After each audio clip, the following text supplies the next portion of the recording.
Hi guys, I'm Brittany from Brittany Goldwyn. I post videos about plants and projects, and today we are talking about how I prepare to transition my houseplants from summery outdoor on the patios to inside for the fall and winter. I don't take all of my houseplants out for the spring and summer, but a lot of them I do just to kind of free up space in my sunroom and because they really love being outside in our hot, humid Maryland summers if they are a tropical plant. So this is a golden pothos that I am going to be working on today and walking you guys through everything I do to transition this back inside. And then I'm actually going to be repotting this one as well to combine it with a pothos I already have in our house to make like one giant pothos. So the very first thing I'm going to do is look all around the plant and find any leaves that look kind of yucky and just snip them off. So that's generally going to happen a little bit more when you have your plants outside for the summer, just because they're exposed to more elements and bad thunderstorms and whatnot. This plant does look a little wilty right now because it is due to be watered, but I didn't want to water it and have the soil be extra messy for the repotting, so it will perk back up. So I'm just gonna take a pair of scissors and go around and snip off all of those yucky looking leaves. There aren't a ton on this plant actually. This one I have on the patio where I'm sitting right now, but it is covered by there's like a gazebo over top of me. This one actually did not get watered by the rain where I had it, which is why it's kind of wilty right now because it's super dry. This one I wanted to keep in complete shade because this plant does not do very well when it gets too much direct sunlight. It definitely scorches and burns the plant, which I have done many times by accident. So as I'm looking through this plant and just kind of trimming off anything that doesn't look healthy or just has bad spots on it, I'm also looking at the leaves to see if I see any signs of pests moving in. So generally you will want to do just like a quick spot check underneath of your leaves. A lot of times when spiders lay eggs on plants, they will do so on the underside of leaves, and that would just be like a little white, fluffy looking mass. I don't want that coming in the house. I mean, I know spiders get in the house, spiders get in our house. It is a fact of life, but I'm not going to bring them in if I don't have to. All right, I've got the plant mostly cleaned up here. So the next thing I'm going to do is get a quick look at the roots, and taking it out of the pot will also help to disturb any critters that might be in there. I have seen little frogs go into plants that I have outside for the summer. Generally, that's going to be on a larger potted plant on the grounds. You just want to get a good look at the plant. This one comes out super easily. I did get this plant this year in the spring, so I'm not going to repot it now. It does look like I would be repotting this one next spring. So the growth is definitely going to slow way down as we get into fall and winter. However, since we are combining them with something else, I wanted to get a look at the root system now to see what we're dealing with. I'm going to get the other plant that I'm combining them with and then finish up the process. All right, I have my two plants out here. This is the one from inside that I've already kind of separated a little bit and made room in this side for the other plant that we are combining.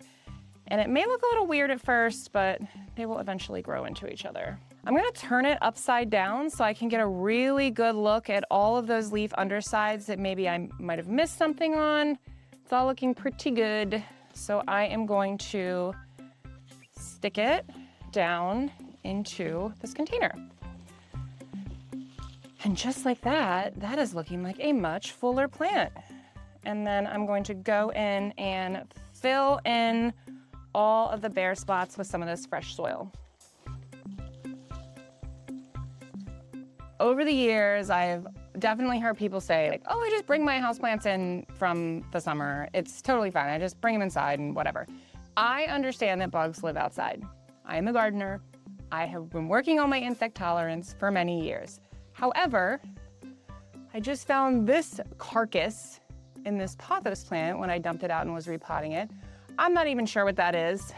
I don't want it in my house though. So it's a good example of the things that might be taking up residence in your plant when you have them outside. So now we're going to move on to the last step, which is spraying this guy down and getting it ready to go inside. Okay, so while I have the plant outside, this is the perfect time to hose everything down to clean it off. So I've just got my regular garden hose here, I'm gonna put it on a shower setting and give this a thorough water. So also the soil can kind of settle, and if I need to make any additions to the pot with fresh soil before I bring it inside, I can. You get a nice good water. This also might help to shake loose any other pests that could potentially be hiding in here. Sometimes a blast of water is all you really need. So I'm gonna make sure to get all around in here. Lift it up, get the bottoms, get the backs here. Lift up this super long piece.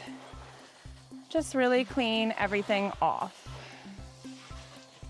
And as for our last step, I'm going to take some Captain Jack's Dead Bug Brew. This is an organic insecticide. The active ingredient in this is spinosad. So if you can't find this stuff, just use something similar. I like to use organic stuff for pest control. Then I'm going to generously spray the plant down.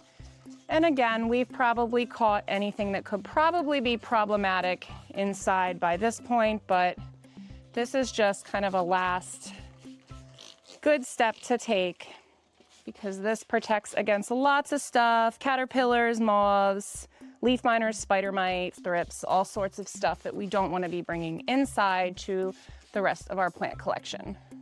Now look at that beauty. I've got this thing completely repotted with some fresh soil.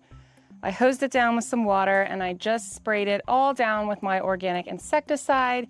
Now I'm going to let it hang here for probably like 5-10 minutes, maybe shake the foliage a little bit to get the excess water off, and then I am going to carefully carry it inside to finish drying off. This one is my hardest plant to bring inside because it did involve combining plants through repotting, and it's also just huge. So I laid out a pool towel in my kitchen and I'm going to set it on the ground to finish completely drying before I put it back in place because I don't want to make a huge mess.